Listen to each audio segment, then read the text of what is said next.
Hail, hail! Good evening, folks, and welcome along to the Monday night show of the Endless Celts Podcast. I'm Anthony, and delighted to be joined by two of the show regulars tonight, sporting their Endless Celts hoodies tremendously, as always, like the pros that they are. First up, Ross, how you doing, mate? I'm not bad, mate. How's yourself? It's not too bad. Some of were just saying off air. It's been a wee while since me and you've been on the same show. Aye. But looking forward to getting stuck into all things Celtic. And if you look at Franny's, that's actually going to be one of your next projects, I hear. How are you doing? Yes. Aye, all good. I'm raring and waiting to go for everybody to slag the plaster work again. It seems to be everyone's favourite other subject at the minute, isn't it? It's superb. And so before we get into all the stuff from the weekend, Franny, we'll bring up the Super 6 results for over the weekend. Still looking pretty. There's looks like a few wee changes there, a few pluses, few minuses. I think the names are still the same, right enough. Kevin's at 10, Kevin, Stephen Coulthard, Jamie McElduff, Joe Finlay, Alistair Jack, Wally, myself. It's a bit of a surprise. I didn't see me still being up there at this time of the season. And Mark Robertson as well. And just to say as well that there is one on tomorrow, or the deadline's tomorrow, Ross, is that correct? So the Tuesday night games of the Champions League, you'll have to get your picks in for the 8 o'clock kickoffs tomorrow night. Aye, that's it. Definitely. I always that was my big handicap last season. I kept forgetting to put them on during the mid. The World Cup started and I was all over the place. So if anybody who's playing along in the chat, get your predictions in ASAP, and welcome along everybody in the comments tonight. Franny's got them all, and they'll bring them all up on screen. They'll help kind of channel the discussion as well. So looking forward to getting stuck in. But Ross, just before we get started, of course, 6th of November, we have to, of course, say a happy birthday to the club that we love, Glasgow Celtic. 136 years ago, founded. Brother Wilfred Saylor Football Club will be formed for the maintenance of dinner tables of the children and the unemployed. And from that, you could say it's been pretty much an incredible story. Most of it success-laden, it has to be said. 53 league titles, all of them legal, none of them shared. A record 41 Scottish Cups, 21 League Cups, and of course that, against all odds, triumph in Lisbon in 67. World record holders, domestic clean sweeps as well, with an unprecedented 8. We're just the best team in the world, aren't we? Well, certainly in our eyes, they're the greatest club in the world for me.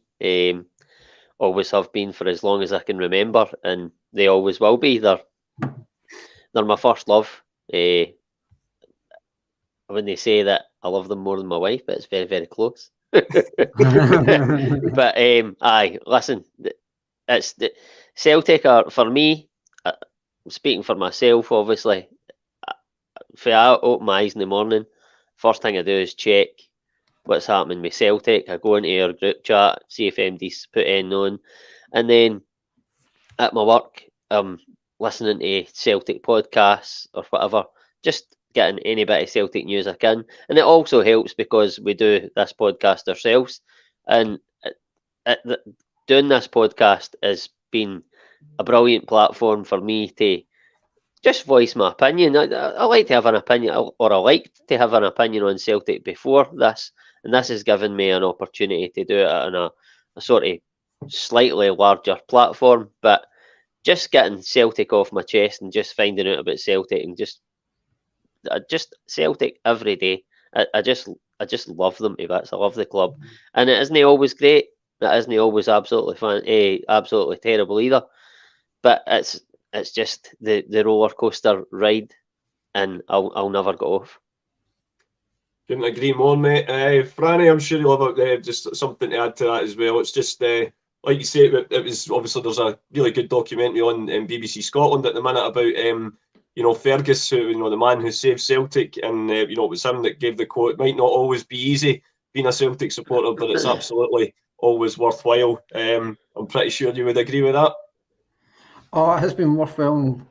when it turns out with Ferguson, when somebody like, well, kind of your age, it's hindsight's brilliant, because I think I grew up in Ferguson's era type of thing, and going for my dad, kind of, I wouldn't say I hated the guy, but my dad just, you kind of lean on like your parents and stuff when it comes to the football, their sort of thought processes, and obviously you see your neighbours across the city just spending money, millions after millions. Obviously it transpired that it wasn't legitly they were spending this money, but at the time you don't know that, and Ferguson saying no, he's here for long haul. But it was one of the first that had like sort of a business head on him to come in. Like season tickets weren't really the done thing, and he introduced that, which obviously guaranteed you money to spend. So it's been brilliant growing up supporting Celtic. It's one thing I've got to thank my dad for, I suppose, is the team that I support, and similar to Ross and yourselves, just having this platform to kind of voice your opinion, which generally I'm wrong a lot of the time on, but who cares? It's all just a laugh. But no, thoroughly enjoy it, and here's to many more, Anthony. Here to that, mate. Here to that. And speaking of Celtic, of course, the boys were in action at the weekend. Ross, I had to do a double take and realise, I was like, how in God's name are we playing before Rangers? But then realised, of course, we were playing in different competitions. So, you know, even in their case, it's a rare event. But yeah, me and Stephen were speaking about this on Friday night about, and actually when I looked at our record up there at Dingwall, it's actually more than okay. Like, we not more often than not get the result up there, but I don't know if it's just maybe a mental thing, but it's never a ground I particularly like watching us play on. It's, you know, maybe it just brings bad memories for the COVID season or whatever, I'm not sure, but it's one of the fixtures I like to just get out the road as quick as possible in the season. It's probably good getting it out the way before the real bad weather starts to kick in, but I felt throughout the whole, it was as comfortable a performance as I've seen up there. You know, we're obviously going to delve into some of the, shall we say, strange refereeing calls later on in the show, but to have the ball in the net 5 times without reply, 3 of them that counted, and just generally controlled the game, I felt it was as good as we could have hoped for. Absolutely. I think that obviously Ross County got a man sent off, but before, I think it was 10 minutes into the game, but the 10 minutes before that we controlled the game, and I think had they not got the man sent off, we probably would have controlled the game every bit as much as what we did. I think that you think that with them going down to 10 men we gain an advantage. I'm not so sure that we do. I think we would probably gain more advantage if we went down to 10 men, because you would find, I think it was maybe the Livingston game at Almond Vale, they went down to 10 men, if I remember right, and they decided that they were going to come out and have a bit of a go at Celtic. I might be getting the game wrong there, but there was definitely a game this season we played a team and they went down, was it Livy? Aye. And they came out and it opened up the spaces for us and we took advantage of it. Albeit we did eventually do it in this game. But I don't think them going down to 10 men really advantaged us in any way. It just made it a bit more difficult to break them down. There was limited spaces. But we kept plugging away. And those pesky players that are on the fringes that are shite and not good enough came up trumps for the second game in a row. I have to say, it was my favourite thing I seen on the forum on Saturday. Damn you, pesky squad depth. Absolutely brilliant. It was, like, it was nail on the head, I have to say. And Franny, we'll come to the goals in a wee minute, but just kind of your own thoughts on the overall performances. I agree with Ross in the sense that, especially at a park like Dingwall, and perhaps Livingston as well, you know, if as Ross is saying, if it'd been them that went down to 10 men, you know, those small narrow parks, and especially, you know, Malcolm Mackay, centre half in his day, obviously will generally set out his team to be pretty more defensively minded or try to be solid at the back before going further forward. It's kind of that sort of thing where, like Ross says, if you even take one man out of that, they're going to get even more compact, which makes the space available even more limited than it already was. But even with that, even before the first goal came. But you know, the ones that counted, the ones that didn't. But Celtic were creating lots of chances in that first half, and were finding pockets of space even in that crowded area. I think Ross makes a good point about them going down to 10 men, because I think Ross County were always probably got to sit in very tight and not really come out. So when they go down to 10 men, especially that early, it's just they'll sit in even more than they were going to. But I think obviously patience showed with Celtic. They knew they were going to create chances. I mean, the stats will tell you that we created chances with, I think it was, don't know how many shots, but I think it was over 50 anyway. It was maybe around about 49 shots we had on goal, or at goal. So we certainly were very dominant in the game. And obviously that didn't really come to fruition until later on in the game, but in terms of scoreline. But I just thought it was as comfy as an afternoon as you'd want up and down well before you go to like it was obviously playing sort of Saturday midweek for a couple of weeks. So the games were coming around thick and fast, and they're all seem to be away ties apart from at home to Atletico Madrid, and obviously we're away from home tomorrow against them. So you've got these tricky fixtures, and for me it was as comfy as an afternoon. I appreciate the red card maybe does help a wee bit, but I do agree with Ross. I think they would have sat in regardless of being and just tried to stick in the game as long as they could. But I think it was just patience, and like Ross said, it was a bold move for Rodgers to make 6 changes. He obviously had an eye on Tuesday. There was players maybe not up to it. Then equally, the guys that came on Wednesday had a big impact, so they were rewarded with starts and stuff, which is only fair. So I suppose all in all, like you said, guys that aren't getting many minutes get minutes. You get a comfy afternoon. To my knowledge, no serious injuries, nobody got any niggles. Up at what can be a tricky fixture, especially at this time of year, and you're back down the road with 3 goals and 3 points, Tony. It's a perfect afternoon, I would guess. Yeah, absolutely. And I always find it funny, but you know, up until the last kick of the ball in the first half, the same people were moaning this week about there being too many changes were also the same folk that last week were complaining that he hadn't changed things up enough at Easter Road. I mean, I don't know, Franny, it might just be me. It might just be the thing that perhaps Brendan Rodgers, being a top-class manager, maybe knows what he's doing, but, you know, maybe not. You just never know. But I'll come right back to you, and we'll go through the... That's it. Look, I've got rid of my disguise. Hopefully it'll not take too long till it grows back again. But yeah, you know, the wee skin needs a wee bit of moisture now and again, you know. But Franny, I'll come right back to you, mate, because as I say, we'll go through the 3 goals that counted. First of all, first one right on half time. Well, you know, into the stoppage time in the first half. And David Turnbull, yet again, 2 games in a row now, scoring from outside the box. You know, we've spoken at length about how the fact that these guys, these potential fringe players, your Turnbulls, your Awatas, Holmes, etc., will have to do everything they can to try and make it their name on the team sheet a bit more regular in Hatate's absence.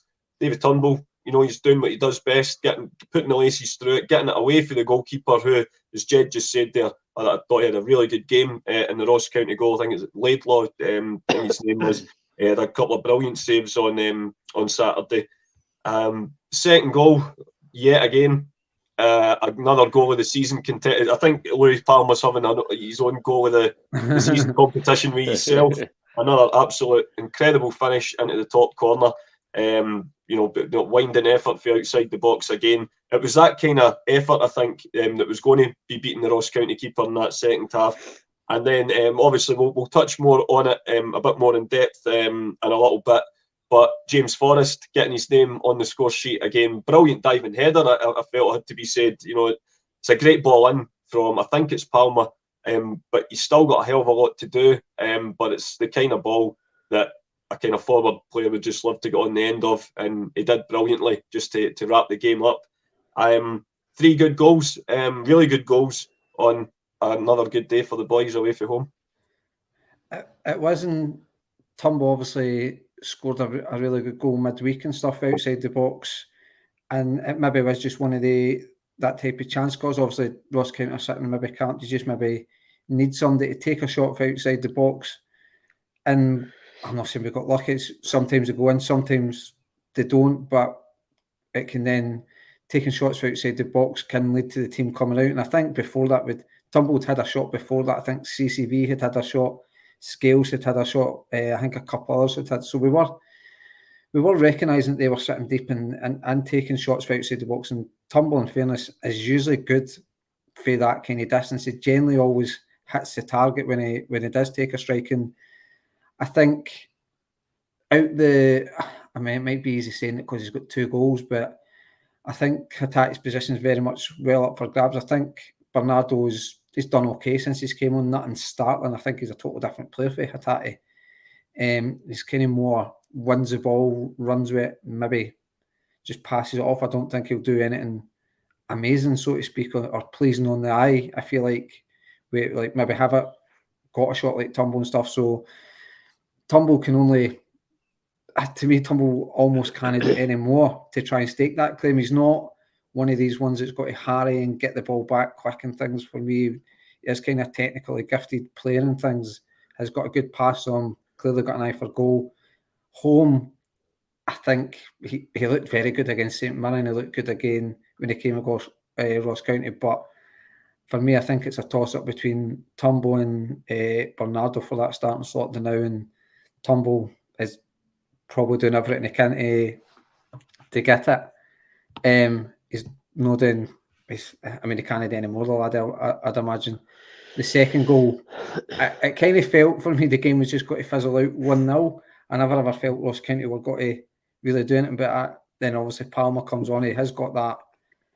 Seems to have that wee bit about him. He's got an eye for goal and stuff, and it was another shot for outside the box, but it was an absolute world air strike. I mean, Thiago Holm had one no on a floor where later put off an absolute world air save, and then, like you say, it's James Forrest picks up a goal. Great work for Palmer. Just dinks a nice crossover, and your opposite wingers where you want to be, just standing at the back post for a nice wee tap, and you couldn't have asked for a better goal. And I know we will go into it later, and to score 15 goals, to score 15 seasons in the bounce, it's some achievement for anybody.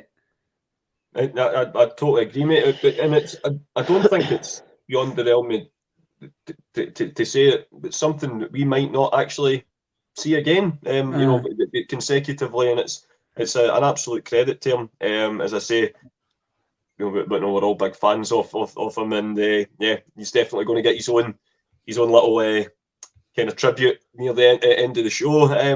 Ross, what about yourself? As I say, watching the game, as Franny said, it was maybe going to take a kind of special effort like that for Palmer just to kind of settle it. You never like it when these games that were dominating are still only 1-0 and getting into the final stages. But as we said, David Turnbull took his goal well, and obviously reports are now saying that there is a contract offer on the table for him. So the ball is very much in his court, whether he wants to commit to the club and kind of try and fight for a more regular place.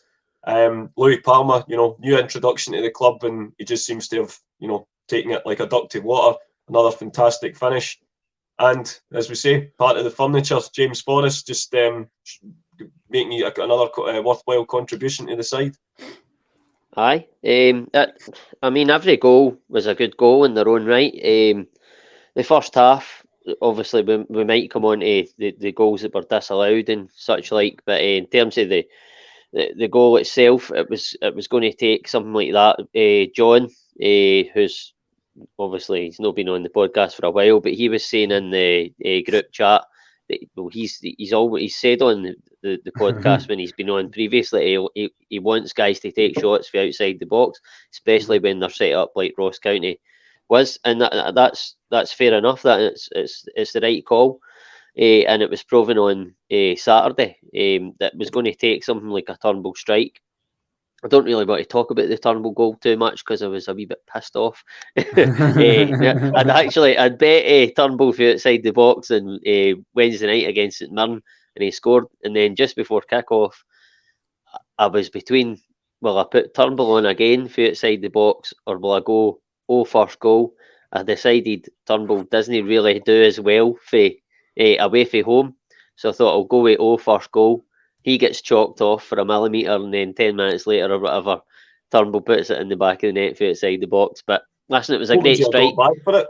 I think it was about 40 quid. I was only sticking a fiver on it.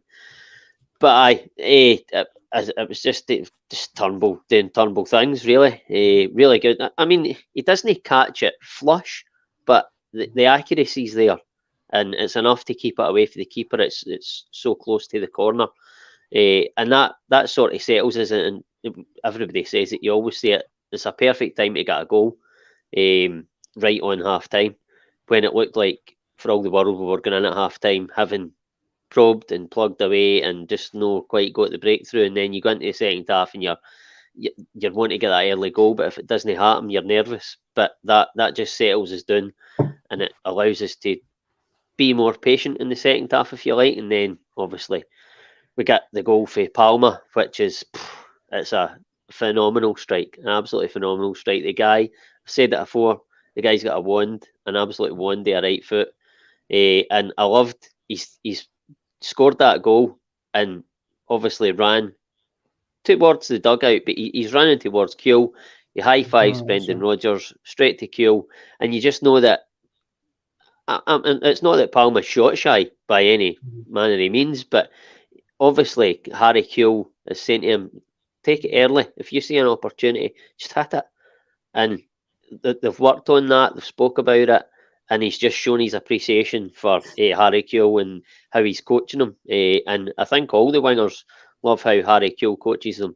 And why wouldn't you? Because he was like a top-class winger himself. He was a tremendous player. He don't play at Liverpool, and that Leeds team at that time, if you're a bad player. And sort of touching on what Franny had been talking about, obviously, that sort of birth now that Hatate's out. And listen, I didn't hear anything about Turnbull possibly a contract offer on the table, Anthony, but I mean, it's good. Even if he wants to go, at least if he does go, if he signs the new contract first, then we can command a bigger fee. But in terms of that sort of berth, now that Hatate's out, I actually don't think that, well, between Turnbull, Home and Bernardo, I don't think any of the three of them, in the period of time that Hatate's going to be out, I don't think any of them will nail that down, because they're all different players, and they're all still quite young. Well, Turnbull's obviously a bit more experienced, but to me, I think he'll use them all at different times, and it'll go back to that sort of play the fixture. So, like, say, I don't know, like Turnbull in the home games, like that game against St Mirren. I know he got picked on Saturday, but for his sort of goal contribution in midweek last week, it would have been tough to leave him out.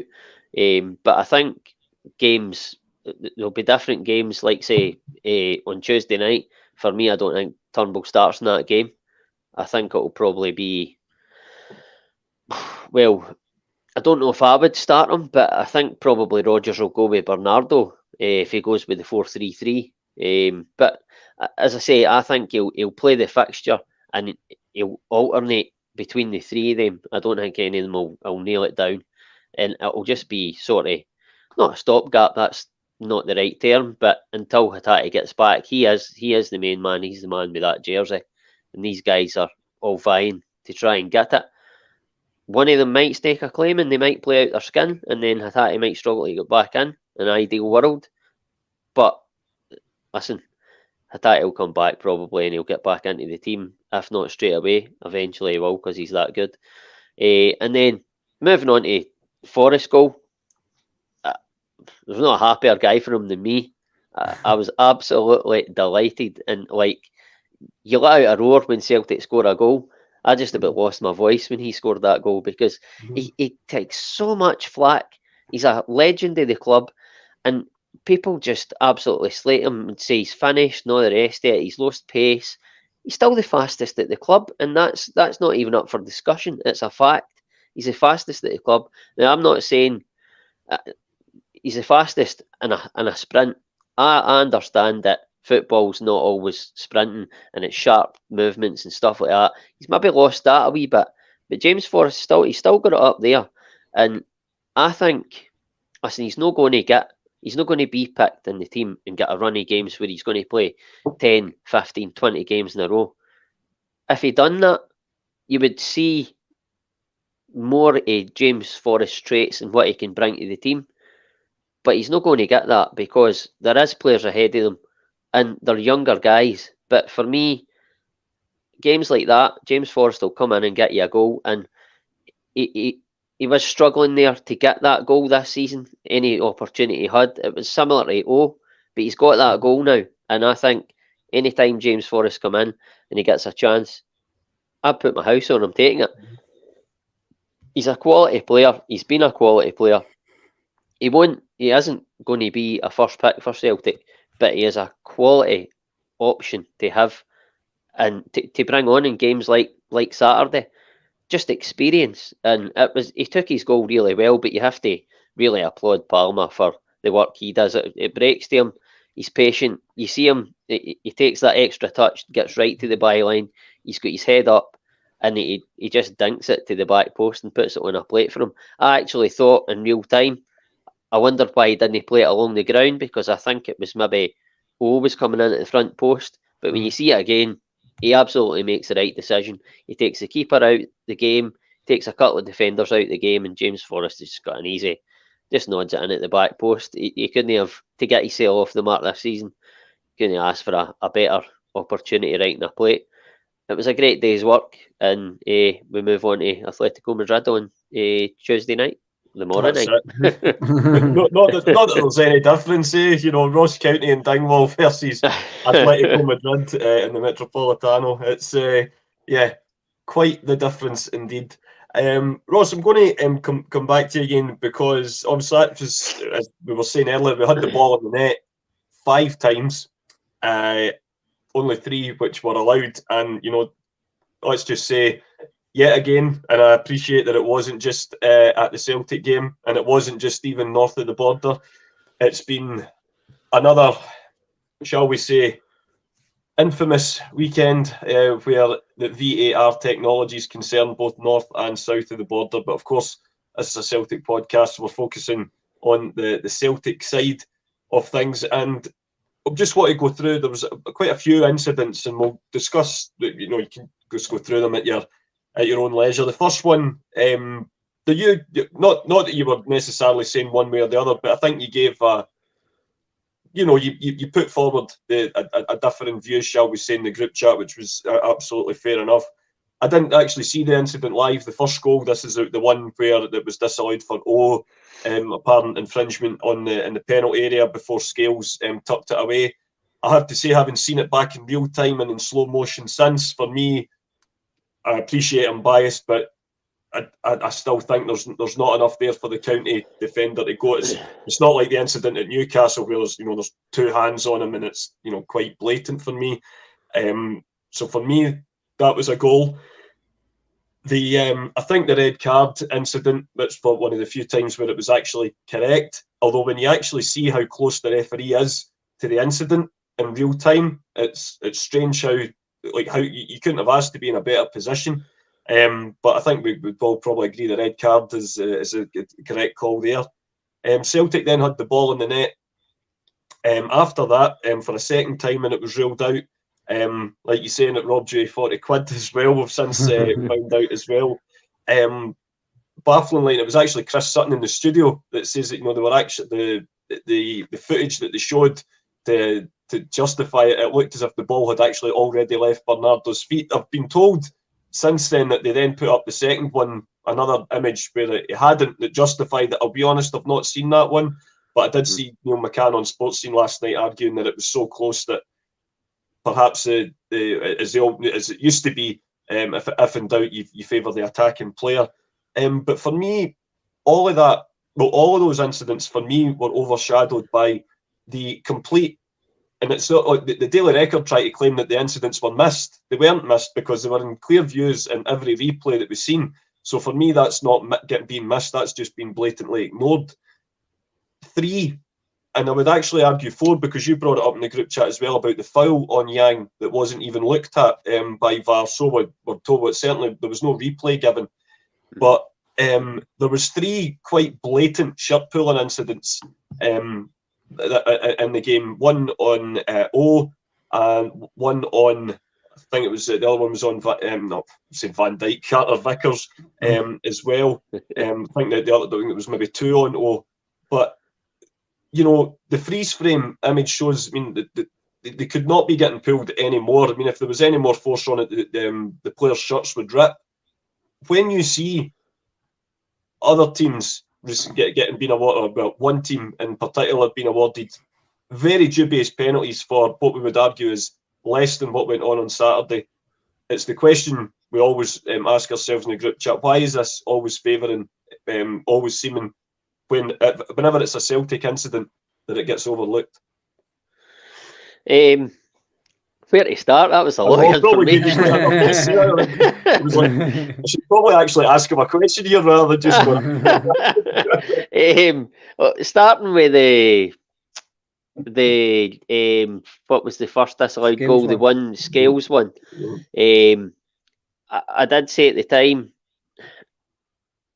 Well, I can't actually remember what I said at the time, to be perfectly honest with you, but I think on seeing it a few times since, for me, I can see why the referee and the VAR team have given it. But what I have to say is, I think that O's been punished for timing his jump better than the defender. I don't think O has impeded the defender. I think he's got up before him, and then the defenders went to jump, mistimed it, realised that he's been caught under the ball, he's been caught under O, and he's played on it and thrown himself to the ground. Absolutely. So for me, I would have to say that, again, I can see why the officials have given it, but we're playing a contact sport. I don't think O's led with his arm. He's not done that, like you say, with both hands or that. He's just got up earlier and he's won the header. And for me, he's been punished for timing his jump better. So for me, on reflection, I think the goal should have stood. Absolutely. But again, Celtic play by different... Well, I was going to say Celtic play by different rules in both penalty boxes, but all the teams in the league play by different rules in both penalty boxes for the team over in Govan. But the next incident was the red card. I think that's one of the ones that's completely cut and dry. I've heard people, I don't know if you said it there the now, that people are surprised that the referee didn't see it in real time. I think he probably did, to be honest with you, but I think referees now, they're needing to just start refereeing the game again. They don't referee the game. They don't make the decision on the pitch. They go for the safe option of the yellow card and then wait to be corrected and get. Then they use that sort of safety net. You're looking at the video replay. It's a red card, straight red. Listen, there's no malice in it for the guy. He's just mistimed it. What's that?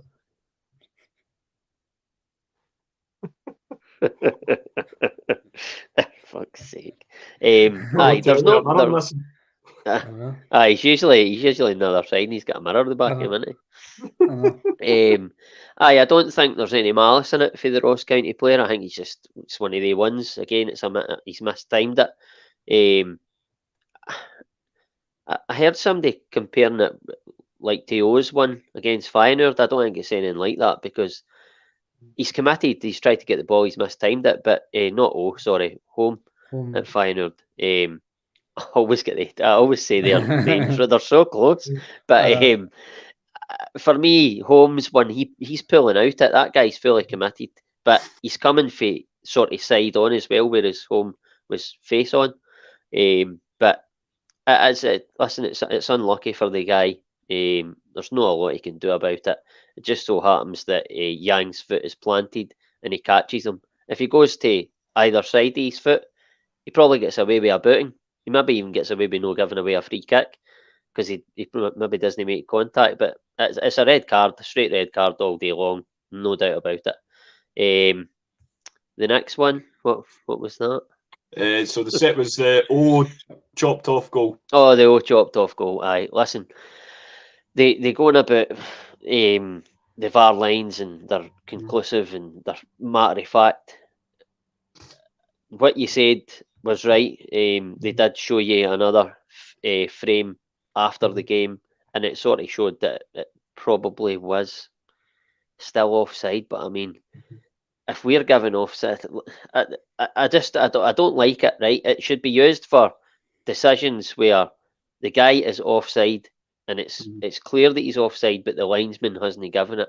When it's that like millimeters, you've got to give the attacker the benefit of doubt. It's taking goals away from games that they should be standing.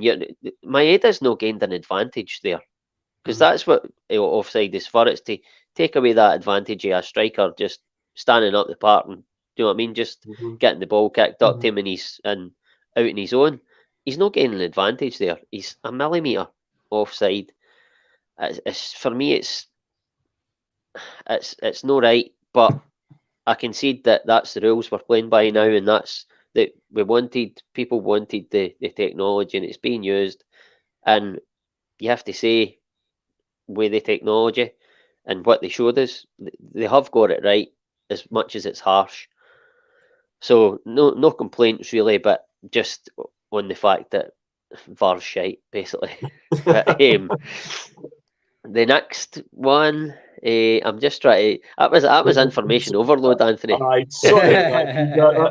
That's me going off on my usual VAR rant. I'm getting worse than John these days, aren't I? The other one was just a kind of a greatest hits of shirt pulling, basically. Just you know the ones I mean. Aye. This is my issue with this, right? Is all of the shirt pulls for me. The one I can remember most vividly is the 1-0, right? Now, all of them, for me, are not penalties, right? Because if you were given penalties for that, you're given a penalty at almost every corner, almost every free kick into the box, even like crosses. People are grappling for possession, territory, whatever it is. I don't mind that. It's a contact sport. Okay, he's got a grip of his shirt, but it's not enough to make go down or anything like that. Do you know what I mean? But so for me, there are no penalties. But what gets me is the penalty that Rangers got at Ibrox last season, and their hour need last week, and their hour need when they're 1-0 down with minutes to go. If you're given that, then Celtic should have 3 or 4 penalties on Sunday, and they're not even reviewed. Even the Yang one we spoke about, I'm not saying that was a penalty. We only seen it once. We didn't even see a replay after it, right? Yeah.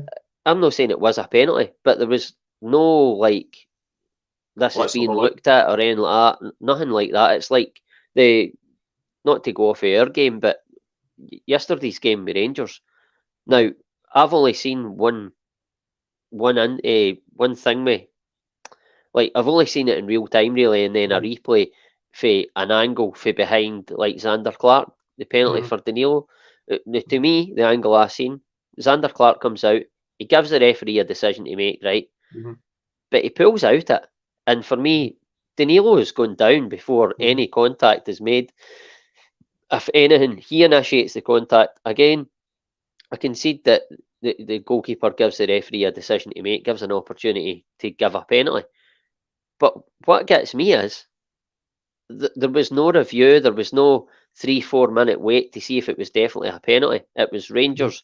It's cut and dry. It's a penalty kick. If that instant was Celtic at Hampden Park or Celtic at any pitch, it's 3 and 4 minutes looking for any way that we can not give this. And people call me paranoid if they want. That's how it's being used. That's how I expected VAR to be used, and it's how VAR is being used. How you can have VAR get the percentage or the average percentage of penalties all around the world going up for each team and conceding and winning penalties. And Rangers have still, since its inception in Scotland, have still to give away a penalty kick. It's absolutely baffling.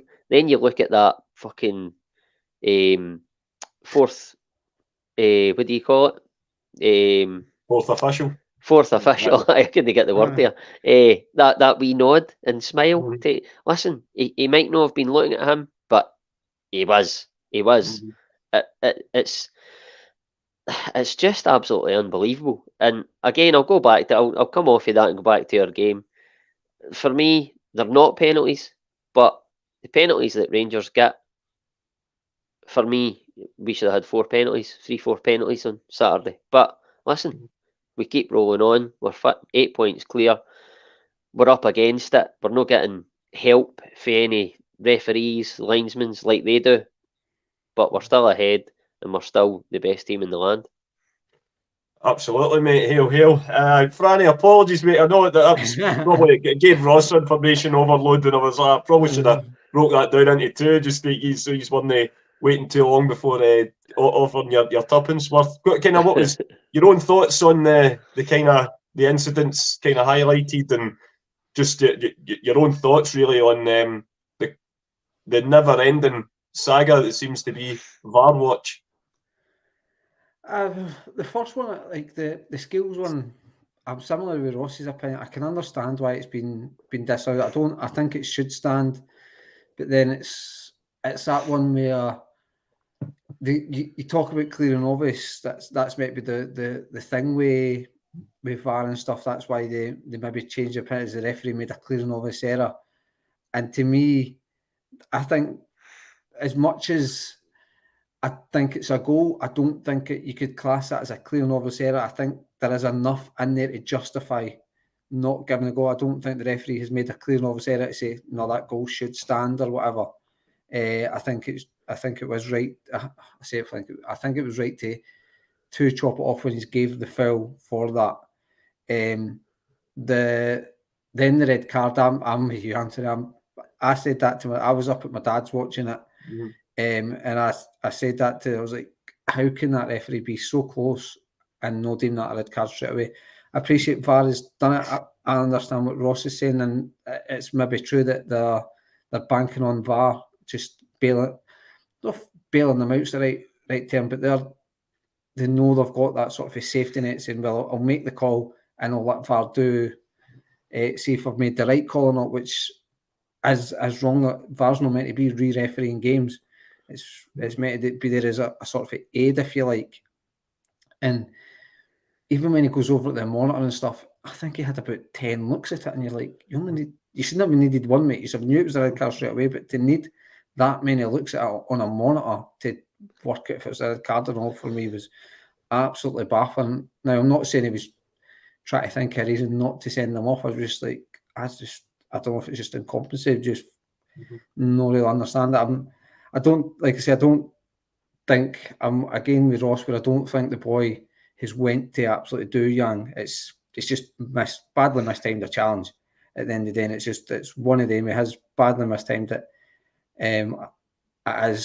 It just looks worse than what I think it actually is, if you like. And unfortunately, the boy's probably got to miss 3 games. Got to probably go down as violent conduct, where I don't actually think it is. But it's just the nature of the challenge. So I'm with you, Anthony, in the sense that I don't understand how the referee looked at that in real time at first and went, I'm all right with a yellow card. But I can see that it might be similar to what Ross was saying, that they're just using the safety net of VAR. The offside one, I suppose, well, I suppose you should trust the system. We could, the technology, we can all revert back to the Motherwell game where we were saying we should trust the technology, and the camera camera apparently wasn't working. Then the next thing it was on the dugouts. And you're like, I know. Some of the things that have went against us, man, are just. Incidentally, that was the boy Dickinson that gave Clement the wee nod that was on VAR that night. Jesus Christ. Didn't know that. Only know that because of the wonders of Twitter, mate. I'll be honest, that's no any prior knowledge to myself. You're the Twitter expert on this group chat, mate. But so I was a wee bit annoyed with it, because I never necessarily had his first goal, but for some unbeknown reason thought I am going to stick a wee fiver on to score a hat-trick. But you never know. If he gets the benefit of the doubt of that goal, you never know what will happen. But I would have just liked him to get a goal, just 'cause I think when we were talking about it recently, before obviously the St Mirren game, that we felt he needed a goal, and it was good to see him getting a start. And I still actually thought I had a good game on Saturday anyway. I think although the goal is chopped off, I think he would maybe take confidence by scoring again, if you like, and things. And he did have a good game. The shot pulls, I never really seen any of the game after it like that. The post-match stuff, I think O's won. Again, I'm with Ross where it's going to happen. Shot pulls will happen, but if you are giving them for one team for that, then it's just consistency we want. You either don't give them or you do give them. And I think it was interesting, again, to talk, like, not to go off on it. I don't think the Danilo one's a penalty, but I might be being a wee bit biased. I do think he's invited the challenge, but I think it's interesting that the referee's first thought for Rangers was a penalty, and his first thoughts for Hearts was send the boy off for diving. Just, for me, that just tells you a lot, really. Yeah. But going back to us, I think the only one I would have gripe with, and it sounds silly because the right decision was made, is the red card. I just thought it was baffling, Anthony, that he never seen it as a red card straight away. Like I say, the Scales one, I think I can understand why it's not stood. The O's one, that's offside at the end of the day, as close as it is, it's offside. Then the shot pulls I don't think we can be giving them. We either don't give them or do give them. Yeah, I'm like you, mate. Sorry, Ross, on you go. I was just going to say, just in saying that, I was going to say, when Celtic played Juventus in the last 16 of the Champions League, we could have had about 4 or 5 penalties in that game, the way they grappled with us, and they got away with every single one of them. And I've always said, had VAR been in back then, we might well have got 3 or 4 penalties that night. But then you look at Saturday and you go, well, would we have? Because there's no consistency. Sometimes they'll be given, sometimes they won't. You could say it's subjective, but at the end of the day, Rangers will always get them. Yeah, that's it. It's subjective, and it always ever seems to go one way, mate. Totally agree. And it's definitely not I'm sure it will not be the last VAR watch of the season. Probably it'll be the Friday night. We'll have something else to talk about. But boys, so just Franny, with your help, just before we finish up and go on to the preview for tomorrow night, just if you could bring up a wee graphic that we've seen the day. Just going back to James Forrest, so 15 years since he came on as a substitute in this game. I believe it was a match against Motherwell near the end of the 2009-10 season. And there we go, Artur Boric, Andy Hinkle, Darren O'Dea, Josh Todd, God, remember him, Edson Braithwaite, Scott Brown was there right for the start, Zheng Ji, Rasmussen, Aidan McGeady, Marc-Antoine Fortuny, and Georgi Samaras. That's the team that James Forrest was introduced to that day. I think it finished 4-0, and I think he got on the score sheet that day. And Franny, for 15 years, consecutive seasons since, he's managed to get on the score sheet. Up to 3 figures in goals and assists, and more trophies and honours medals than you can shake a stick at. He's within the top 5 most decorated players in our history. The proverbial one club man. I know we did a lot of this at the Wiki's testimonial, but I think it's only fitting that when he gets on the score sheet for the first time this season again, that Ross alluded to earlier, he's not going to be the guaranteed first team starter or anything like that now. And I think not only us as supporters, but him and the player himself realises that. But he just seemed, whenever called upon, he's always there to put in an honest day's graft. Stephen, why does that not surprise me that you love Mark? If we had a podcast going back then, he would be telling us he was the best since Larsson. 100%, but just what more superlatives can we say about James Forrest that hasn't already been said? There isn't many, Anthony, and it's a strange one when you talk about James Forrest, because I wouldn't say it's a 50-50 split, but I think there is still a level of support that just have never really took to the boy, unfortunately, and it's stuck with him. And especially in these later years, they can't accept necessarily the boy getting older and maybe not featuring as much. As at the end of the day, he's not a central midfielder. He's a winger, a kind of tracker runner that would get up and down and beat his man. And his pace, I know Ross was saying obviously he's still the quickest at the club, but maybe just like you were saying, the sharpness of thinking and being able to sort of do the movement as well. Maybe that's just going a wee bit for the boy in the last couple of years, and it's just sometimes it will just not come off for him. So I think that's sort of playing into the narrative that he's never been the best player ever. And I'm not going to sit here and say James Forrest is an absolute superstar player, but I think he's been a very, very, very good servant at the end of the day. He's been probably more than that at the end of the day. It has been, especially Brendan Rodgers' first tenure, he was really, really good. Obviously, Patrick Roberts came in for a period of time, but then James Forrest upped his game. Lennon, I think it was who initially brought him in, and he was always kind of a favourite for Lennon. Like I say, Celtic's a massive club.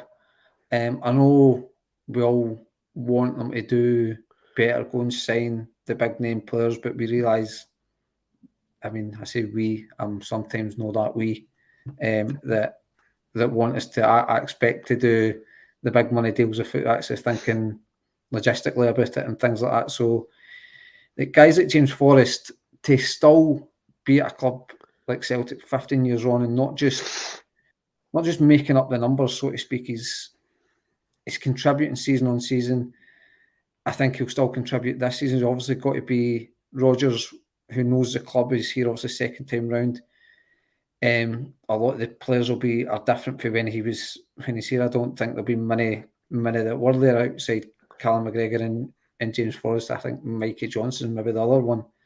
Don't know too many other managers that would have been players that would have been about. So he's obviously going to be a player that he can trust. So I think he will feature certainly a lot more than people expect this season, in the sense that Rosie will just try to get his message across, and Forrest is a guy that knows how he wants to play, and like says, for what he's gave to our club, like Simon Ross, I couldn't be any happier when he scored at the weekend, because like we said, to score 15 league campaigns in the bounce, it's no mean feat. It's not to be sniffed at. You've got to have a bit about you, mentally, physically, just to consistently want to do it. Because I'm not saying he's probably a rich enough man that he could retire and just go away into the sunset, so to speak. So to still have that desire to be there and do it,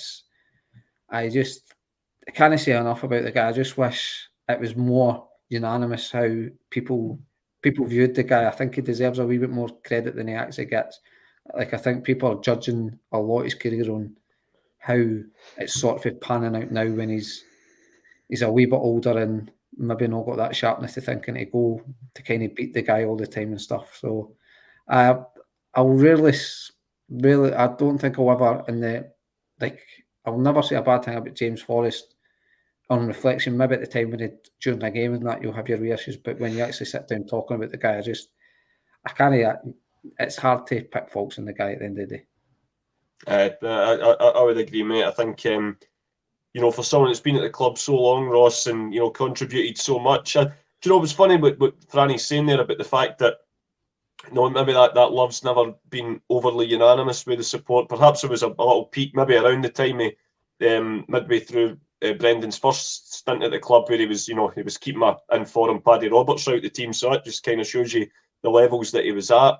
But there's never been. I mean, you look at that. Jota was here for within a season, he had his own song about him. Same with Abada, Kyogo, all of these players, all deservingly so. Don't get me wrong, but there's never really been, apart from there's only one James Forrest, there's never been like a catchy song sung about him, or kind of praising what he's achieved at the club or anything like that. I suppose he maybe suffers from that kind of homegrown kind of. He gets added pressure put on him. It was the same, maybe, was another player in that team for 2010, Aidan McGeady maybe went through a similar kind of thing. Different personalities, of course, but, obviously, same position on the park. I know that you're, and I'm happy to be vice president, but I know you're probably the president of the James Forrest Supporters Club when it comes to our group chat, and just whatever you've superlatives you've not said about it so far, just to pay tribute to him on yet another accolade at Celtic.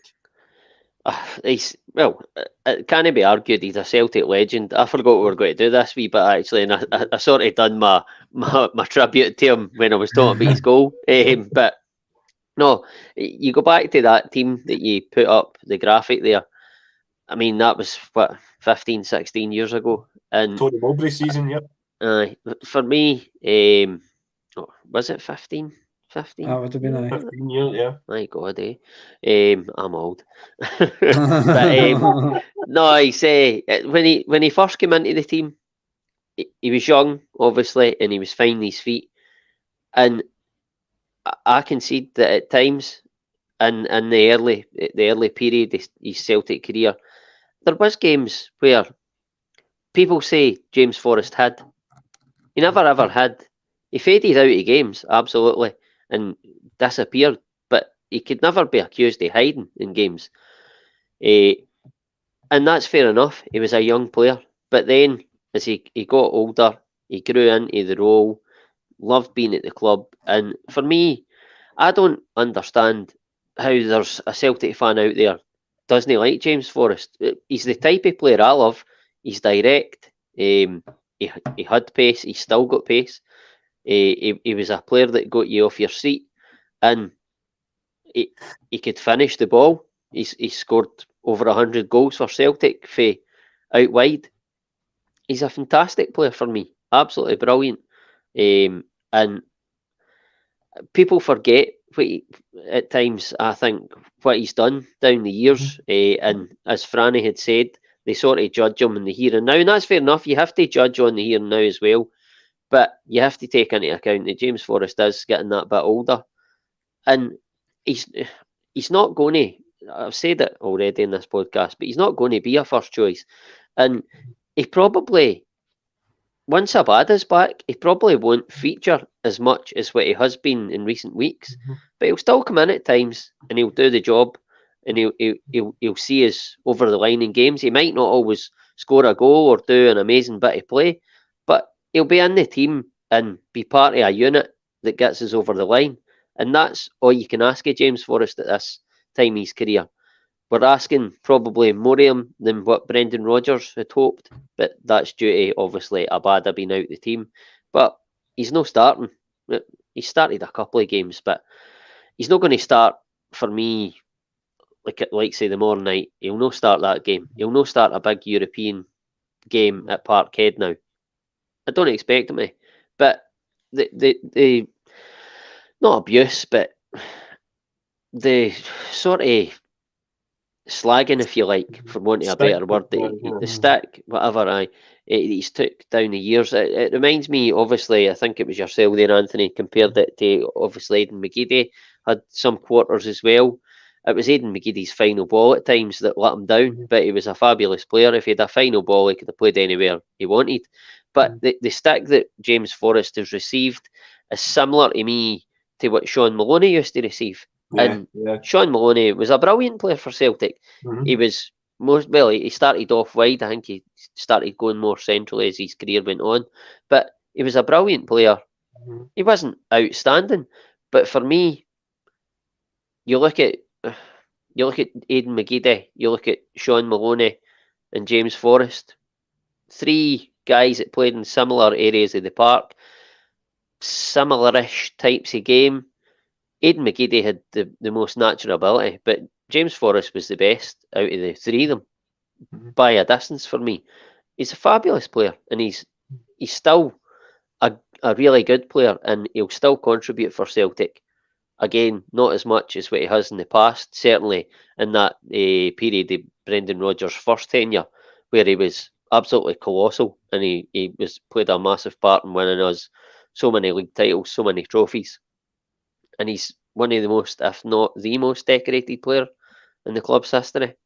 He's not far off it now. He's been in the top 5, but Bobby Lennox still at top with 25. Right, aye. Caesar, obviously Caesar won more as a manager as well. McNeil's on 23. I believe James at the moment is 22. He wasn't in the match day. He wasn't in the squad for the League Cup squad last season, but obviously would have picked up the League Championship and the Scottish Cup. So I think that took him to 22. So he's within. He's no far off it. He could retire as the most successful. Absolutely. Aye, no, but just to finish up, listen, I love James Forrest.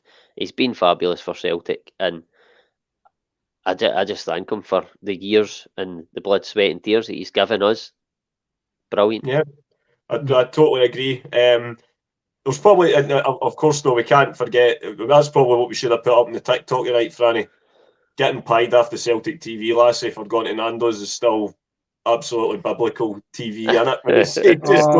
He was willing to risk it all. And unfortunately, fair play to him, by the way. He was so nonchalant about it. Just fancy it. I love that. We've all been there, pal. We've all been there. All right. Absolutely. It was a weekly event for me at one point. I didn't even like Nando's. I would say as well, though, I think undoubtedly it brings us in, Franny, just to the European preview just before we finish up tonight. I think James Forrest's finest hour in the Celtic shirt would definitely be, even when you watch the highlights back, I know he scored the winning goal to get us into the Champions League that night against Karagandhi, but he was absolutely outstanding that night. We were watching the highlights back yesterday, just kind of prep for the show, and I think it definitely, that was the night where he scored the 20 million bonanza goal, but more than contributed overall on the night. So it would be nice if perhaps whoever is on the right wing tomorrow night can come up with something similar, although we would have to concede that the level of opposition is slightly 1 or 2 leagues above that of the Shakhtar Karagandhi variety. But we're going to Alliance Den tomorrow night, Franny, the Atletico Madrid's home stadium. I think it's Metropolitano or something along those lines. That's it. That's it. There we go. I'm getting better with my pronunciations. It's we're under no illusion. This is as tough as it gets in the Champions League. It will need a colossal effort if we were to come away with anything. But then again, we said the same thing about playing them at home, where our form hasn't been great in recent seasons either. And we took the game to them, played to the best of our abilities, and we came away with a point. As I say, we know it's going to be a monumental task. But the 7th of November, the day after our birthday, that was the night in 2012 when we, albeit at home, defeated what many consider the greatest ever club side ever assembled at home against Celtic Park. A similar victory against similar formidable Spanish opposition, albeit in their home territory, would be just as nice a belated birthday present as Tony Watt's second goal that night. Oh, before I come on, Jed, a good friend of the show, his daughter's on the way to Madrid. He's saying the bus drivers are Rangers support and said to keep the noise down. So hopefully they've got an unhappy bus driver there tonight. Oh, absolutely. I hope she's listening into us as well, Jed. Well, I hope she has a safe trip, and obviously hope she comes back with great memories of a famous Celtic win. But as we say, Franny, it's going to be really tough, but stranger things have happened. Stranger things have happened, Anthony, but it's going to be a big ask. I mean, we all thought, certainly myself anyway, thought the home leg was going to be a tricky tie. I mean, Atletico Madrid did do well in the second half, but I think Celtic gave a great account for ourselves without sort of going back over it. We were brilliant that night. So fingers crossed they can pull it the same. They'll need that level of performance again, and probably slightly more, maybe a wee bit of luck as well. So, well, it's got. I'm struggling to really try and make a case for that. Like I said, positive, Franny. It's Celtic's birthday. I know. It's me, Anthony. We should have had Wally. He's the half glass the glass half full guy here. He's going to have a good night tomorrow, regardless. I know. Well, less said of it. We'll keep that between us. Happy anniversary to the Dobbins. Yep. We'll leave it with that. But I mean, they're no. Well, I said they're not doing that well, and I think they're sitting third or fourth now in La Liga. Girona, for some random reason, are somehow top of that league now. I don't know what the hell's happening there. But it's going to be a tough ask tomorrow, Anthony. But you just never know. We need something to kick this European campaign off. Hopefully, the home game done, that gives the team a bit of confidence. And then I think for me, I think the way the group is going, I think we need to take something for this game to have any aspirations, even Europa League, because I think we're 3 points off third place now. So I do think we need at least a draw to keep any hope of European football on some level. I mean, I think it'll be nigh impossible to stay in the Champions League even with a draw, but I think certainly for the Europa League we need to pick something up tomorrow, but it's got to be extremely, extremely hard. That, like I say, I think they'll be out with a point to prove after the first leg. I think they try to sort of reignite the rivalry for yesteryears and stuff. We're in the sort of the retro top and stuff. I dare say they'll be up to similar things this tomorrow night. I think they actually had the weekend off. I think La Liga's good in that way. They'll manage their teams when it comes to European games and stuff. They tend to give teams the weekend off if they ask for it stuff. So it's they should be fresher. But you never know. Obviously, we'll be hoping for a positive result, but I'm struggling to make a case for one, Anthony, I'll be honest with you. But I said this the last time I was on before the last time we played Atletico Madrid, and I felt it was going to be a long, difficult night. So maybe it's reverse psychology here, but hope. Well, you just never know. Hope more than anything. Listen, but you don't get anywhere without a bit of hope, mate. But yeah, I totally understand. It's going to be a very, very big ask. But what about yourself, Ross? Are you relatively confident of Celtic securing a lovely belated birthday present?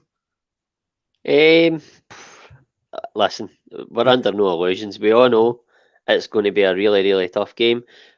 I didn't think we would have got. Well, I mean, I know I predicted 2 each before it, but honestly, like, that was me, like, talking with my heart, Mm-hmm. My head, I thought it was going to be really tough, even at home. We played absolutely brilliant to a man. We all played to pretty much, or they all played to their pretty much top level, and you need to do that and against these teams. So we'll have to bring that again if we've got any chance at all. Stranger things have happened.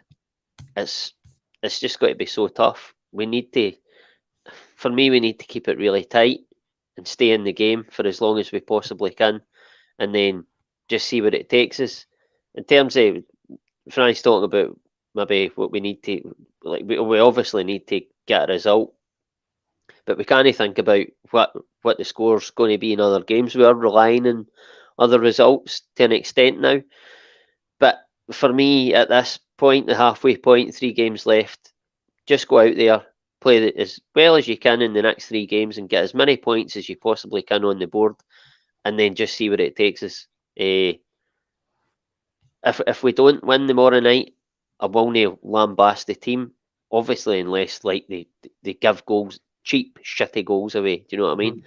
But at the same time, this is a really, really good team in an absolute cauldron stadium. Top manager. They're going to be up to all the tricks. We'll have to be really streetwise. We'll have to have a strong referee. It's a lot of things that need to go our way on the night. But like you said, Anthony, you alluded to obviously the Barcelona result, and it was our birthday then or the day after, and it's the same. And usually when Celtic and landmark things come together, we usually come up trumps. It's just what we do. We make beautiful moments in our history when we least expect it. And here's hoping that tomorrow night is another one of them in a long line. Hail to that, my friend. Hail to that. And let's do it. We'll go for a quick. I'm going to say 2-1 Celtic. I'm being positive. What about you guys? I'll go one each. I'll go Truthfully, Ross. 1 each. Fair enough, boys. Fair enough. But I dare say, if somebody was to say you take a point tomorrow night and it leaves with something to play for the last 2 games, you'd probably take it. But yeah, I'm going all in. Anything is possible, as Brendan Rodgers says in every match day programme. But boys, in terms of tonight, that's pretty much everything. You know, doing lineups. Oh God, sorry. Aye, let's go for it. I'll say same team, but no, it won't be the same team because I think Kyogo will be back in. So I think the back four kind of picks itself. McGregor, O'Reilly, and I think Bernardo, who's been a European away tie, and then Maeda, Kyogo, and Palmer, the front three. What about you guys? I'm exact same as you, Anthony. I think Bernardo will come in just for his energy and running and winning the ball back. Maybe could argue Wata would come in, could do a similar job, but for me, it's right now that position's a toss-up between Turnbull and Bernardo, and you could argue it's harsh on Turnbull when he's on the back of 2 goals in 2 games, but I think just for his energy and how much he can win the ball back, I think we'll need to do a bit of that tomorrow. I'm putting Bernardo in again. Yang, I think, could find himself unlucky, considering he's had a no bad game on Saturday, then obviously his sub-appearance against St Mirren, but again, as we've talked earlier about how well Palmer is, and we seem to talk every week about how rubbish and how weird Maeda is, but he's definitely in the team. Absolutely. What about yourself, Ross? If you had all the powers, I think probably the team you have said is probably what Rodgers will go with. However, I do think that he has chopped and changed it a wee bit and threw in a few surprises in the last few weeks. Me personally, I would probably go to a 4-2-3-1. A 4-2-3-1. The back four, obviously, and goalkeeper picks itself. And the midfield, I would go with McGregor and Wata sitting there because I think we need to try and stay in the game as long as we possibly can. So I would go with the double pivot. No, I would go with 2 starters. It's not a double pivot. McGregor and Wata. McGregor and Wata, and then I would go obviously O'Reilly in the sort of 10 role, if you like, and then either side of him, maybe just slightly a wee bit further forward, Maeda and Kyogo. And then I would go with O up front just to hopefully make the ball stick, win headers, knockdowns for Kyogo and Maeda to run onto. I don't know. Maybe. I don't think he'll go with that, but that's just what I would do. Yeah, well, you never know, mate. I was obviously on with Stephen on Friday night, and he was. I thought, what's he picking O to start for? He's never going to start with O and then on a game. So what do I know? But you just never know what way Brendan's going to go. But fingers crossed, whatever the team decides with, we end up on the right side of a good result. Here's hoping. But yeah, that kind of rounds everything off for tonight, boys. If you've enjoyed being on. Excellent, mate. Nice wee Monday night. Just a nice wee build up. I enjoyed that wee bit at the end there, just to build up for the morning night. What's he laughing at? This is the first time I've mate. It feels good being back on, but I've obviously been keeping the seat warm on a Friday night the last couple of weeks. While guys have been filling in for me on a Monday, so it's nice to be back on the Monday slot with you guys. And yeah, can't say I've not enjoyed myself either, boys. It's been great chatting about yet another Celtic win, another Celtic milestone, another Celtic achievement for James Forrest, and here's hoping another memorable night to come tomorrow night. And as I say, thanks to everybody for tuning in and getting involved in the discussion. We're available on all the outlets, and I know we've said we're available now on TikTok as well. Stephen's been absolutely brilliant. Wally's been brilliant putting up all the wee funny videos and stuff. So it's all good. I'm sure he'll probably have a wee read through us and try and find some some snaps for the next upload.